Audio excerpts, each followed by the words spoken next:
모세를 이어서 누가 지도자가 되었죠? 여호수아가 지도자가 되고 그 가나안 땅을 하나님이 약속하신 가나안 땅을 정복하게 되었습니다. 근데 하나님께서 가나안 땅을 정복할 때 한 가지 원칙을 말씀해 주셨어요. 가나안 땅에 있는 모든 사람들을 다 어떻게 하라고요? 진멸하라는 거. 왜요? 이방 나라의 그 문화와 또 무엇? 우상에 오염되지 않게 하기 위해서 가나안 땅에 사는 사람들은 다 진멸하라 그랬어요. 근데 이 소식을 누가 들었냐면 오늘 성경에도 나오고 있듯이 기브온 사람이 듣게 된 거예요. 그러니까 기브온 사람들의 운명은 어떤 겁니까? 다 진멸하라고 하니까 죽은 목숨과도 같으니까 이들이 연기를 하고 작전을 짠 거예요. 그것은 무엇이냐면 가나안 땅에 사는 사람이 아니라 가나안 땅에서 먼 곳에 사는 사람처럼 위장을 하고 꾸며서 아주 볼품없는 가난한 행색으로 누구한테 온 거예요? 지도자 여호수아에게 와서 우리는 힘도 없고 볼품도 없으니 그리고 우리는 가나안 땅에 살지 않으니 우리와 화목하게 화친을 맺으면 어떻겠느냐라고 그렇게 제안을 하죠. 그러자 여호수아가 보기에도 아무런 힘도 없고 불쌍하니까 기본 사람들하고 어떻게 해요? 잘 지내보자라고 무엇을 해요? 화친을 하는데 그 화친을 맺을 때 누구의 이름으로 화친을 맺어요? 여호와 하나님의 이름으로 화친을 맺게 된 거예요. 그러니까 여호수아 기본 사람들의 화친 가운데 누가 함께 개입하신 거예요? 여호와 하나님께서 개입한 거예요. 그러니까 하나님 앞에서 서약, 언약, 약속을 한 것입니다. 그렇기 때문에 이것은 하나님과 맺은 약속으로서의 효력이 발생하는 것이죠. 비록 누가 속은 거죠? 기브온 사람들의 그 작전에 말려서 여호수아가 속아 넘어가서 맺은 언약이라 할지라도 여호와 하나님의 이름으로 맺었기 때문에 하나님은 그 약속에 대한 효력을 취소하시는 것이 아니라 인정해 주셨습니다. 그래서 여호수아가 그들과 아주 사이좋게 잘 지냈고요. 기본 사람들은 이제 성전 안에서 성전의 아주 소소하고 작은 것들 허드렛 일을 섬기면서 그곳에서 정말 은혜를 받고 잘 지냈습니다. 근데 어떤 일이 일어났냐면 사울이 왕이 되면서 사울이 자신의 나라를 더 견고하게 하려고 자신의 나라의 순수한 혈통을 지키려고 그것이 마치 하나님 안에서 신앙의 열심인 것으로 착각하고 누구를 내어 쫓은 거예요? 성전에서 성실하게 아주 섬기던 기브온 사람들을 내어 쫓았는데 그냥 내어 쫓은 것이 아니라 어떻게 했다고 그래요? 학살했다는 거. 쉽게 말하면 기본 사람들을 죽여서 공포감에 떨게 해서 쫓아내 버렸다는 것. 결국 무엇입니까? 누구와 누구와의 맺은 약속이 파기되는 거예요. 여호수아와 기브온 사람들이 맺은 약속이 파기되는 거예요. 근데 이것은 결국 두 사람과의 약속이 파기가 문제가 아니라 누구와 맺은 약속의 파기라고 할 수 있어요. 여호와 하나님의 이름으로 약속을 한 것이기 때문에 하나님과 맺은 약속을 누가 파기시킨 거예요? 사울 왕이 파기시킨 거예요. 마치 이런 겁니다. 히틀러가 누구를요? 유대인들을 대량으로 학살한 것처럼 자신의 권력과 통치를 견고하게 하려고 하는 그 내 속에서 신앙으로 그것을 합리화하고 포장했을 뿐이지 그것은 전혀 신앙인의 모습이 아니고 하나님이 기뻐하지 않는 모습이었습니다. 오늘 우리 1절을 한번 읽어볼까요? 시작. 다윗의 시대에 해를 거듭하여 3년 기근이 있으므로 다윗이 여호와 앞에 간구하며 여호와께서 이르시되 이는 사울과 피를 흘린 그의 집으로 말미암으니 그가 기브온 사람을 죽였음이라 하시니라. 그러니까 3년 동안 다시 왕으로서 나라를 다스리는데 3년 동안 기근이 일어나서 하루 이틀 며칠 상가 계속 비가 오네 비가 안 오네. 근데 3년이나 지속되니까 다시 보기에도 이게 무엇인가 이유가 있고 원인이 있겠구나 해서 이 문제를 가지고 하나님께 나와서 기도를 했더니 하나님께서 그 기근의 원인을 알려주시는 거죠. 누가? 사울 왕과 그의 주변 사람들이 기브온 사람들과 맺은 그 약속을 파기하고 그들을 학살하고 그들을 내어 쫓고 죽였기 때문에 그 원인으로 말미암아 3년 동안 기근이 내렸다라고 말씀해 주신 거죠. 그러니까 문제의 원인을 다윗이 하나님께 가지고 나와서 기도하면서 그 문제의 원인을 발견하게 된 것입니다. 오늘 우리가 사무엘하 21장 1절에서부터 14절의 말씀은 그런 문제 속에서 다윗이 어떻게 그 문제들을 풀어가는지를 우리가 함께 이 성경 말씀을 통해서 살펴보려고 하는 거예요.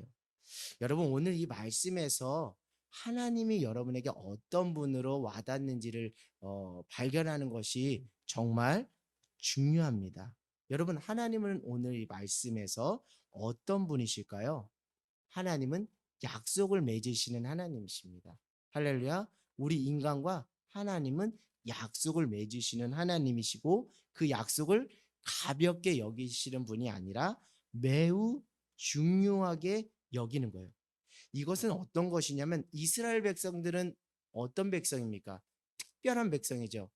갈대 우루, 특별히 그 아버지 데라가 우상을 만들었던 그 데라의 아들 누구를 강권적으로 택하셔서 아브라함을 택하셔서 아브라함의 하나님, 이삭의 하나님, 야곱의 하나님으로 내가 너의 하나님이 되고 너는 나의 무엇이 되겠다?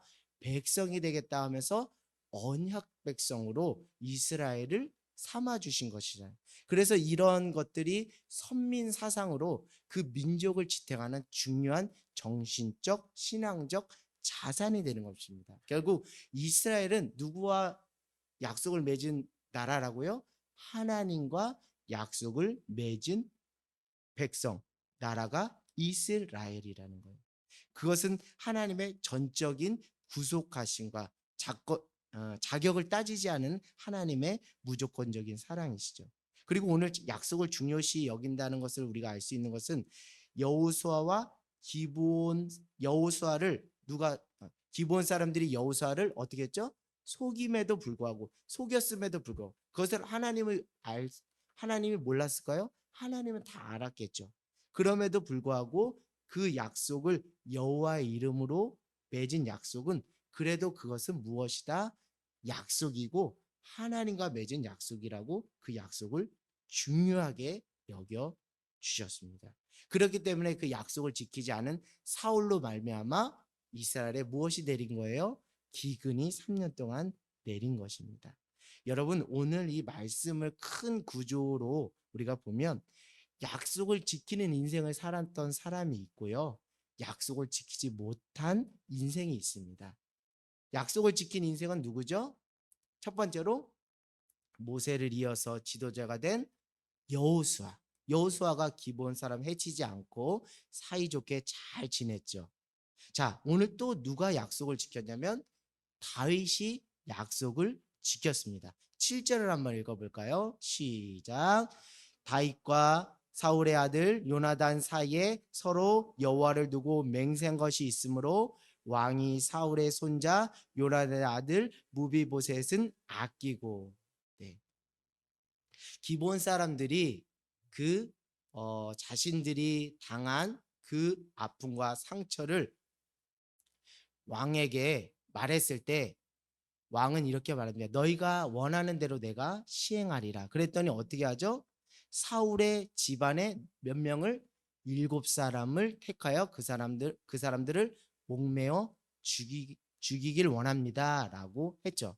그러니까 당연히 요나단의 아들 무비보셋도 누구의 집안 사람입니까? 사울 왕의 집안 사람인데 일전에 다윗이 광야에서 도피자의 삶을 살아갔을 때 사울 왕과 또 그의 아들 요나단과 맺은 맹세, 그것은 누구와 맺은 맹세로 귀하게 여기는 거예요? 다윗이 하나님과 맺은 맹세로 귀하게 여기며 그 아들 누구를 보호해 준 거예요? 무비보셋을 보호해 주는 거예요. 그러니까 여호수아와 다윗은 약속을 정말 중요하게 여기며 지켰던 자이고요.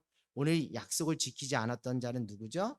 오늘 나오는 성경에 나오는 것처럼 사울 왕입니다. 그래서 기브온 사람들을 대량으로 학살하는 것이죠. 여러분 인생이 뭐 있겠습니까? 인생이 뭐 있겠어요? 우리가 하나님과 맺은 약속을 기억하고 잘 지켜나가고 그 사람과의 맺은 약속을 그 인간과 인간과의 맺은 약속이라 생각하지 않고 누구 앞에서 맺은 약속? 하나님 앞에서 맺은 약속이라 생각하고 신실하게 지켜나가는 그 인생이 있는가 하면 사람과 사람과의 약속 그것을 가볍게 여기고 그 중심에 하나님이 있는 것을 경히 여기고 그 약속을 그냥 파기하는 사람이 있습니다. 사랑하는 여러분, 공동체가 어떻게 해야 건강하고 탄탄하게 세워질 수 있을까요? 약속을 잘 지키는 그 신자 한 사람 한 사람으로 말미암아 교회가 견실하게 세워지는 줄 믿습니다. 오늘도 우리가 약속을 이행하고 약속을 실천하는 그 자리 가운데 여러분이 온 거예요. 표면적으로는 목회자와 성도 간에 서로 예배합시다. 수요 은혜 예배 8시에 예배합시다라는 약속을 맺은 것이지만 그것은 목회자와 성도 안의 약속을 넘어 여러분 각자가 누구에게 맺은 약속이에요? 하나님께 맺은 약속. 하나님 수요일에는 저녁 8시에 시간을 떼고 내 모든 우선순위를 내려놓고 예배하는데 하나님과 맺은 그 약속의 장소인 하늘 땅 교회에 가서 예배하겠습니다. 그렇게 약속을 신실하게 지키니까요. 예배가 예배되고 교회가 교회되고 성도가 성도되고 제자가 제자 될 수 있는 거예요. 인생 뭐 있겠습니까? 우리가 하나님과 맺은 약속 가볍게 소홀히 여기지 않고 그것이 사랑과의 약속일지라도 그 중심에 하나님이 계시다는 것을 늘 잊지 않고 신실하게 이행해 나가는 인생과 교회 안에 하나님께서 형통의 복을 허락해 주실 줄 믿습니다. 사랑하는 여러분, 오늘 말씀을 통해서 저는 또 여러분에게 질문을 던져요. 무엇이 선이고 무엇이 악인가? 우리가 윤리적이고 도덕적인 개념에 빠지면 오늘 제가 하는 질문을 단순히 누구를 때리고 무엇을 훔치고 하는 이런 차원으로 여러분이 이해할 수 있는데요. 오늘 선이 무엇이며 악이 무엇인지를 이 말씀에서 잘 발견하는 저와 여러분 모두가 되기를 원해요. 여러분 선이 무엇입니까? 오늘 이 말씀 속에서 성경에서 하나님께서 우리에게 가르쳐 주는 선이 무엇이다라고 말하고 있죠. 하나님의 약속을 기억하고 생각하고 신실하게 지키며 이행해 나가는 것이 무엇이라고요? 선이라는 거예요.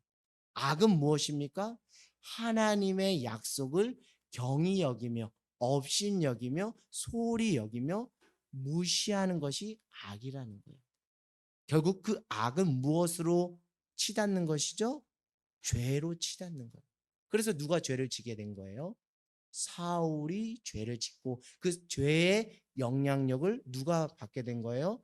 후손들이 받게 된 거예요.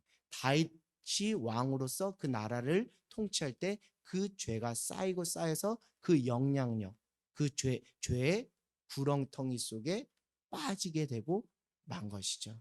사랑하는 여러분, 여러분의 인생이 선을 행하는 인생이 되기를 원합니다. 부디 악을 멀리하고 그것으로 말미암아 죄를 멀리하는 복된 인생이 되기를 원합니다. 그러려면 첫 번째 다른 게 아니에요.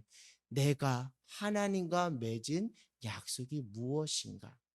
그것을 잊지 않기를 원해요. 사울왕은 여호수아가 기브온과 맺은 그 약속이 하나님의 이름으로 맺은 약속이라는 것을 알기는 알았을 거예요. 그러나 자신의 욕심과 자신의 이득을 위해 그 약속을 무엇한 거예요? 헌신짝처럼 내팽개쳐버리면 파기시켜 버린 거예요. 그래서 그 안에서 악이 도사리고 그 속에서 무엇이 된 거예요? 죄가 드러나게 된 것이죠. 사랑하는 여러분, 다윗도 하나님을 슬프게 했던 때가 있어요. 어떤 때죠? 밧세바를 성적으로 범했습니다. 그래서 감추려고 했고요. 결국 또 무엇을 더 조장합니까? 그 밧세바의 아내 우리아까지 전장으로 내보내서 죽게 만드는, 성적으로도 범죄하고 또 살인을 방조하는, 엄밀히 말하면 살인죄를 적용해도 무방할 정도로 아주 중대한 죄를 지은 그 다윗을 향해 누가 책망하죠? 나단 선지자가 책망합니다. 그때 다윗이 했던 고백이 무엇이에요? 내가 여호와 하나님의 말씀을 업신여김으로 내가 주 앞에 범죄하였나이다. 무엇이에요? 무엇입니까? 결국 다윗이 하나님의 약속, 하나님의 말씀을 무시하고 경히 여김으로 그것이 악이 되어서 악이 도살임으로 말미암아 죄가 되고 그것으로 말미암아 하나님을 근심시키는 자리까지 가게 되었어요. 여러분, 하나님을 기쁘게 해드리는 인생이 되기를 원합니다. 여러분의 어떤 행위적인 열심과 봉사와 어떤 노력 그 이전에 내가 하나님과 맺은 그 약속에 대한 신실함을 지켜나가는 것이, 그것이 선이며 그것이 하나님이 기뻐하는 복된 인생이라는 것입니다. 사랑하는 여러분, 우리의 인생 가운데 우리는 성공이 아닌 무엇을 추구하는 인생이 되어야 된다고요? 승리를 추구하는 인생이 돼야 된다는 거예요. 저는 승리라는 이 의미를 이렇게 좀 말씀드리고 싶어요. 주님 안에서 인생이 짜임새 있고 질서 있고 평안한 것, 그것이 승리하는 인생이 아닌가라는 생각을 하게 되는데요. 그 영적인 원리는 다른 데 있지 않아요. 무엇이냐면 상황 따라 반응하는 것이 아니라 무엇 따라요? 약속 따라 반응하는 거예요. 여러분, 건강한 가정을 꾸리고 건강한 부부 생활을 유지하는 것은 다른 게 아니에요. 우리가 연애 시절에 하나님 앞에서 우리가 이렇게 살자고 서약하고 약속했던 그 약속을, 상황이 바뀔지라도 그 약속을 무엇하는 것, 지켜나가고 신실하게 하나님 앞에서 이행해 나갈 때 우여곡절 좌충우돌은 있지만 그 속에서 부부가 온전하게 주님 앞에 설 수 있고 가정이 온전하게 설 수 있는 거예요. 우리 신자도 마찬가지입니다. 하나님 앞에서 상황에 따라 이리저리 휘둘리는 것이 아니라, 상황은 바뀌고 급변할 수 있지만 내게 주신 하나님의 그 약속을 잃어버리지 않고 신실하게 그 말씀과 약속에 반응할 때 그런 자가 하나님 앞에서 승리하는 은혜를 승리하는 은혜를 주님께서 허락해 주시는 줄 믿습니다. 여러분, 영적 진단을 내리셔야 돼요. 진짜 의사, 참 명의는 진단을 잘 내려야 돼요. 그래야 그 진단을 잘 내려야 처방전이 잘 나오는 것처럼 우리가 영적으로 깨어있고 영적인 분별력이 있다는 것은 다른 것이 아니라 내 인생 가운데 우리가 속해 있는 공동체 안에 뭔가 하나님께서 역사하려고 할 때마다 미끄러지고 좌절되고 막히는 그 상황 속에서 무엇이 도대체 문제인지를 발견해낼 수 있는 영적 진단을 내릴 수 있는 영적인 분별력, 영적인 센서가 있어야 돼요. 다윗도 하루 이틀 비 안 오는 것은 그러려니 하고 있는데 이 몇 년 동안 비가 안 온 것이죠? 3년 동안 안 오니까 우리 많은 당시 사람들, 뭐 이방의 문화들을 보면 그때 무엇을 섬기는 데 바쁘죠? 우상을 섬기는 데 바쁜데 다윗은 하나님 앞에 예배하는 자로 하나님 마음에 합했기 때문에 이 단순한 기근의 문제가 아니라 이스라엘과 하나님 관에 뭔가 막혀 있는 것이 있구나. 뭔가 하나님의 은혜를 받을때 가로막는 장애물이 있구나라는 것을 그는 알게 된 거예요. 여러분, 우리가 가정 안에서도 하나님이 축복을 쏟아 부어 주시려고 작정하고 계시다니까요.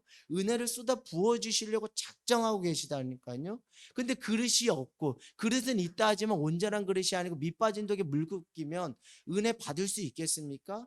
축복을 받을 수 있겠습니까? 축복 주고 싶고 은혜 주고 싶어서 안 달라 하나님이 우리의 그 그릇 준비되지 않은 모습을 보면서 얼마나 안타깝게 여기실까요? 오늘 이스라엘의 지도자인 다윗은 이것을 간파한 거예요. 이것을 간파한 겁니다. 여러분, 가정 안에 매번 반복적인 문제로 갈등과 어려움이 있다면 이것은 하나님 앞에서 영적 진단을 내려야 될 중요한 요소가 된다는 것을 알기 원해요. 지속적인 부부 갈등이 있거나 지속적인 부모와 자녀의 갈등이 있거나 지속적인 의견 다툼이 있거나 여러 가지 모든 문제들, 지속적이고 반복적으로 경제적인 어려움 속에 자꾸 들어간다든가 여러 가지 사안들 속에서 잘 돼가다가도 미끄러지고 잘 돼가다가 미끄러진 이 상황 속에서 여러분, 오늘 이 말씀을 듣고 한번 깊이 여러분의 가정과 여러분의 인생을 두고 주님, 나를 주님께서 축복하기를 원하시는데 그 축복의 자리로 나를 이끄시기를 원하시는데 내 안에 또 우리 주변 상황 안에 어떤 것이 그것을 가로막는 장애물입니까? 혹 그것이 나의 교만입니까? 혹 그것이 나의 욕심입니까? 혹 그것이 나의 범죄함입니까? 혹 그것이 나의 무지와 어리석음입니까? 그것을 보게 하시고 깨닫게 하시고 그것을 묵히고 외면하는 것이 아니라 오늘 하나님 앞에 직면함으로 회개하고 하나님 앞에서 풀림의 역사로 우리의 가정과 우리의 공동체와 우리의 인생을 회복시켜 주시옵소서라고 기도하는 저와 여러분 모두가 되기를 주님의 이름으로 간절히 소망합니다. 사랑하는 여러분, 결국 우리가 하나님의 말씀, 하나님의 약속을 붙잡는 것이 그 축복으로 가는 지름길이 된다는 것이요. 이것을 붙잡지 않을 때는 그 안에 악이 틈타고 죄를 지을 수밖에 없어요. 그래서 이렇게 말합니다. 오직 하나님의 말씀과 기도로 무엇 된다고요? 거룩하여 집니다. 이 말은 괜한 말이 아니에요. 결국 우리가 말씀의 자리를 떠나고 우리가 말씀을 의지해 기도하는 자리를 떠나면 결국 나는 선을 해내려고 행위적인 열심을 내지만 결국 그것은 선이 아니라 도리어 악으로 죄로 발전할 수밖에 없다는 것이죠. 죄의 영향력 아래 놓일 수밖에 없게 되는 것이죠. 청년아, 무엇으로 그 행실을 깨끗하게 하리요? 삶과 주의 말씀으로 깨끗하여 지니라. 우리 젊은 청년들, 젊은 다음 세대 친구들, 여러분, 여러분을 깨끗하게 하고 여러분을 거룩하게 할 수 있는 것은 여러분 안에서 나오는 것이 아니라 위로부터 쏘아 부어주시는 하나님의 그 신실하신 사랑의 약속, 그것을 부여잡을 때, 그 약속 속에서 신실하게 나를 변함없이 사랑하시는 그 하나님의 세미한 음성을 듣고 그 은혜 안에 리스판스 반응할 때 우리의 삶이 거룩의 모양이 아닌 거룩의 능력으로 살아가게 되는 줄 믿습니다. 여러분, 오늘 이 말씀을 통해서 결코 죄에 대해서 가볍게 여기면 안 된다는 것을 오늘 말씀 우리에게 뼈저리게 강조하고 있어요. 무엇입니까? 죄는 반드시 무엇을 지불해야 된다는 것이에요? 대가를 지불해야 된다는 거예요. 오늘 사울 왕의 그 주변 사람들의 그 범죄함을 기브온 사람들은 어떻게 하길 원했다고요? 사울의 그 집안 사람들 7명을 목에 매어 죽이기를 원했다는, 결국 그 죄라는 것이 정말 이렇게 무섭다는 거예요. 그래서 성경이 이렇게 말합니다. 죄의 싹은 사망이다. 죄의 싹은 사망이다. 결국 말씀을 업신여기고 하나님의 약속을 업신여겼더니 죄가 튼다고 죄의 그 무서운 그 무게를 후손들이 받게 된 것이죠. 결국 죄의 영향력이 후손들에게 흘러나가지 않도록 내 때에 무엇하는 게 중요한 거예요? 끊어내는 게 중요하다는 거예요. 오늘 과거의 사울의 그 죄의 영향력을 누가 발견하고 다윗이 발견하고 다윗 때 이것을 뭐 한 거예요? 끊게 된 거예요. 그래서 14절 우리 한번 읽어보겠습니다. 14절이요. 시작. 사울과 그의 아들 요나단의 뼈와 함께 베냐민 땅 셀라에서 그의 아버지 기스의 장사되 모두 왕의 명령을 따라 행한 그 후에야 하나님이 그 땅을 위한 기도를 들으심이라. 아멘. 할렐루야. 회복의 역사가 일어나게 된다는 거예요. 그동안은 죄의 무게 때문에 그 후손들이 그 죄의 영향력 아래 고통하고 있지만 이것은 도리어 회복과 구원의 무엇이 될 수 있다라는 거예요? 기회가 될 수 있다는 거예요. 그렇기 때문에 부모, 원망, 신세, 한탄, 가족, 배경, 환경 탓할 이유가 전혀 없다라는 거예요. 오히려 이것을 내가 끌어안고 주님, 우리 조상으로부터 우리 가족 선친으로부터 내려온 그 죄가 무엇입니까? 그 죄의 잔재가 나에게 있다면 주님 보게 하시고 철저하게 그 죄를 끊어낼 수 있도록 주님 그리하여 그 땅을 위한 기도를 들으셨느니라, 그 인생을 향한 기도를 들으셨느니라, 그 은혜의 회복의 축복을 나에게 허락해 주시옵소서라고 오늘 밤에 여러분 간절하게 기도하는 저와 여러분 모두가 되기를 주님의 이름으로 간절히 소망합니다. 여러분, 우리는 좋은 일만 겪지 않아요. 우리는 나쁜 일도 겪게 돼요. 우리는 좋은 사람만 만나지 않아요. 나쁜 사람도 만나요. 우리 자신은 좋은 일만 하지 않아요. 또 나쁜 일도 하게 돼요. 결국 무엇이냐면 역사로 보면 우리 안에 정말 자랑스러운 역사가 있는가 하면 정말 감추고 싶은 아픈 역사도 있어요. 그래서 비록 그래서 그것을 사람들은 뭐라 그러죠? 흑역사라고 하죠. 그래서 어떤 사람들이 그 흑역사, 옛날 과거를 소환하면 아주 싫어하는 분들이 있어요. 그만큼 나에게는 그 아픈 상처와 또 고통의 시간이었기 때문에 감추고 싶은 것이 사실입니다. 우리 인생 안에 감추고 싶은 그 고통과 상처의 시간과 흔적들이 없는 인생은 없어요. 그러면 한 나라와 공동체 안에도 아픈 역사라는 것은 반드시 있기 마련인 거예요. 오늘 성경의 아픈 역사는 뭐예요? 여호수아 기브온이 그 맺은 그 하나님 앞에 드린 신실한 약속이 누구 때 끊어진 거예요? 파기된 거예요. 사울 때 파기됨으로 그 대량 학살에 피비린내는 나는 아픈 역사를 이스라엘 공동체가 지금 떠안게 된 거예요. 근데 여러분 좋은 리더는 이 떠안은 이 안타까운 역사를 무엇하는 거예요? 함께 보듬고 품고 사죄와 반성으로 나가면서 미래를 열어갈 수 있는 리더가 진짜 리더입니다. 내가 한 거 아는데 누가 똥 싼 거 내가 왜 치워야 되냐고, 우리 부모가 잘못한 건 내가 왜 해야 되냐고, 우리 교회 어떤 누구를 통해서 저지러지고 행해진 어떤 아픈 이 역사를 이 과거를 왜 내가 해야 되냐고 말할 수 있지만 다윗은 외면하지 않았어요. 철저히 하나님 앞에 더 나가서 기도 제목으로 기도거리로 삼고 주님 무엇이 원인입니까? 혹 나의 죄 때문입니까? 하며 겸손하게 겸비하며 하나님의 긍휼의 은혜를 구했어요. 여러분 좋은 리더는요 아픈 역사까지도 아픈 손가락까지도 아픈 가정사까지도 끌어안으면서 그것을 가지고 누구에게 나가는 자예요? 하나님의 긍휼의 도우심을 구하며 나아가는 자가 좋은 리더인 줄 믿습니다. 도망가지 않고 회피하지 않고 시시비 따지지 않고 남 탓하지 않고, 그래 하나님이 이때를 위해서 나를 리더로 세워주셨구나, 하나님이 이때를 위해서 에스더를 세워주신 것처럼 이때를 위해서 하나님이 나를 리더로 세워주셨구나, 주님 나를 구벼 살펴주셔서 나를 불쌍히 여겨주셔서 나를 봐서라도 이 가정, 이 나라, 이 민족, 이 공동체를 회복시켜 주시옵소서라고 다윗의 심정으로 나가는 저와 여러분 모두가 되기를 원합니다.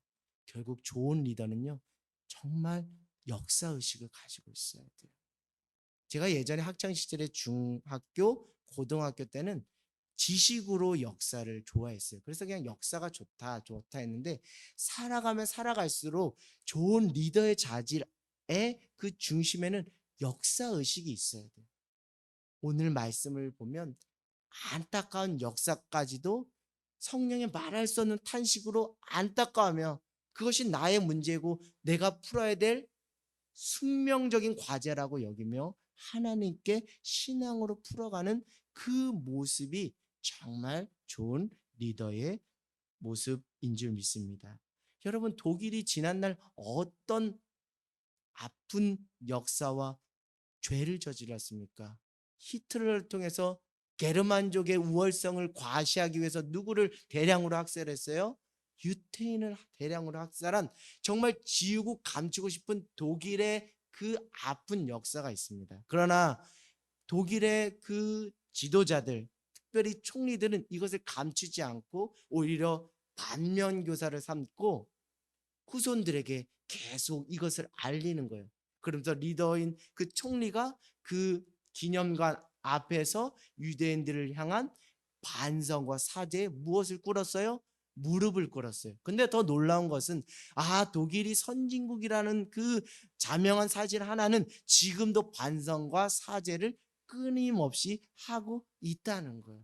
그러니까 그 독일이라는 나라가 아픈 과거를 교훈 삼아서 미래로 나갈 수 있는. 그래서 유럽 사회에 그 독일이라는 나라의 인지도가 매우 높게 올라갔다라는 그 설문조사가 있다라는 것이죠. 사랑하는 여러분, 우리 공동체 안에도 어려운 일, 감추고 싶은 일, 우리 가정 안에도 어려운 일, 감추고 싶은 일, 위기 있기 마련입니다. 없으란 법 없어요. 그러나 그때 하나님께서 좋은 믿음의 한 사람을 택하셔서 하나님께서 사용하실 줄 믿습니다. 그 믿음의 한 사람이 바로 우리 자신이 되기를 주님의 이름으로 간절히 소망합니다. 결국 여러분, 믿음은 무엇일까요? 그것은 다른 것이 아니에요. 하나님 앞에서 신실하게 약속을 지켜 나가는 것이 믿음입니다. 정말 참된 우정을 가지고 살아가는 그 친구의 모습은 뭐예요? 친구와 맺은 그 약속을 뭐 하는 거예요? 파기하지 않고 잘 지켜나가는 친구가 우정이 있고 관계가 돈독해지는 것처럼 하나님 앞에서 믿음으로 선다는 것은 하나님과 맺은 약속을 신실하게 변함없이 잘 지키는 거예요. 근데 여러분, 더 중요한 거 한 가지 말씀드릴게요. 하나님께서 우리가 하나님과 맺은 약속을 실천하고 그 실천 여부를 떠나서 하나님께서 우리에게 먼저 신실한 약속을 지켜 주셨다는 거예요. 그 은혜를 깨닫고 그 은혜에 반응하는 것이 무엇이라고요? 그게 믿음이라는 거예요. 우리는 하나님과 맺은 약속을 잃어버리기 십상입니다. 작심삼일로 하나님과 맺은 약속도 잃어버리고 사람과 맺은 약속도 잃어버려요. 그래서 하나님 곁을 떠나기까지 해요. 그러나 하나님은 늘 그 자리에 서 있는 우뚝한 소나무처럼 우리와 인간과 맺은 그 약속에 대해서 여전히 신실하게 변함없이 이미 실천하셨고 오늘도 실천하고 계시고 앞으로도 실천하시고 계신다는 그 은혜가 우리 안에 있다는 것을 깨닫고 거기에 반응하는 것이 무엇이라고요? 그게 믿음이라는 거예요. 할렐루야. 우리가 자격이 없음에도 불구하고 우리가 죄인 되었음에도 불구하고 죽을 수밖에 없음에도 불구하고 하나님은 그런 우리 인간을 끌어안으시고 약속을 맺으시고 그 약속을 신실하게 지켜 주셨다는 거예요. 우리가 아직 죄인 되었을 때 그리스도께서 우리를 위하여 죽으심으로 하나님께서 우리에 대한 자기의 사랑을 확증하셨느니라. 하나님이 우리와 맺은 약속을 뭐 해줬다는 거예요? 지켜줬다는 거예요. 누구를 통해서요? 예수 그리스도를 십자가에 내어주시면서 우리의 자격 유무, 우리의 이쁜 구석 없음에도 불구하고 그 약속을 먼저 지키시고 실행해 주셨다는 그 은혜가 우리의 인생 가운데 있다는 것을 깨닫고 거기에 반응하는 것이 믿음이라는 거예요. 할렐루야. 우리가 하나님과 약속 잘 맺어서 하나님 내가 이런 약속 예배 약속 잘 지켰고 헌금 약속 잘 지켰고 봉사 약속 잘 지켰고 잘 하신다는 거예요. 잘해요. 박수 쳐드리고 싶어요. 그러나 그것만 알고 있으면 안 돼요. 그거는 자칫 종교로 갈 수 있어요. 그 이전에 내가 약속을 실천하기 이전에 이미 내가 정말 철저하게 죽을 수밖에 없는 죄인일 때도 내가 약속을 파기시키고 내가 약속을 헌신해서 내버린 그때에도 하나님은 나를 향한 우리 인간을 향한 약속을 파기하지 않으시고 독생자 예수 그리스도를 보내주심으로 우리와 맺은 약속을 신실하게 무엇하셨다는 거예요? 지켜 나가셨다는 그 은혜를 깨닫고 그 은혜에 반응하는 것이 무엇이라고요? 그것이 은혜라는 거예요. 볼지어다 내가 세상 끝날까지 너희와 항상 함께 있을지어다. 할렐루야. 이전에만 약속 지키신 분도 아니고요. 오늘만 약속 지키시는 분도 아니래요. 앞으로도 계속 우리와 맺은 약속에 대해서 신실하게 실천해 나가시겠다고 말씀을 통해 우리에게 말씀하고 있어요. 그래서 하나님이 우리를 사랑하신다는 것을 다시 여러분들에게 말씀드리는 거예요. 사랑하는 여러분, 위로와 소망이 어디에서 옵니까? 치유와 회복이 어디에서 옵니까? 그것은 인간에게 나에게 베풀어 주신 하나님의 무엇? 신실하심. 하나님의 신실하심을 붙잡고 그 은혜를 깊이 묵상할 때 위로가 있어요. 아, 하나님 나와 함께 하신다 그랬지. 강하고 담대라. 두려워하지 마, 놀라지 마. 내가 어디로 너와 함께 할 거야. 그 아들 아끼지 아니하고 내어주신 이가 어찌 너희를 사랑하지 아니할까? 그 약속, 그 신실함, 하나님의 신실함을 다시 붙잡을 때 우리 안에 위로가 있고 소망이 있고 치유가 있고 회복이 일어나는 줄 믿어요. 그렇기 때문에 여러분 하나님의 약속을 회복하기를 원합니다. 사랑하는 여러분, 여러분이 하나님과 맺은 약속이 있습니까? 여러분은 제자입니까?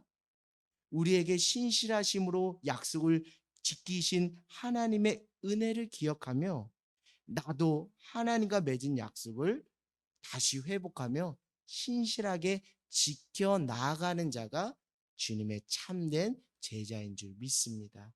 할렐루야. 오늘 그 회복, 그 위로, 그 소망이 여러분의 삶에 가득하기를 주님의 이름으로 간절히 소망합니다.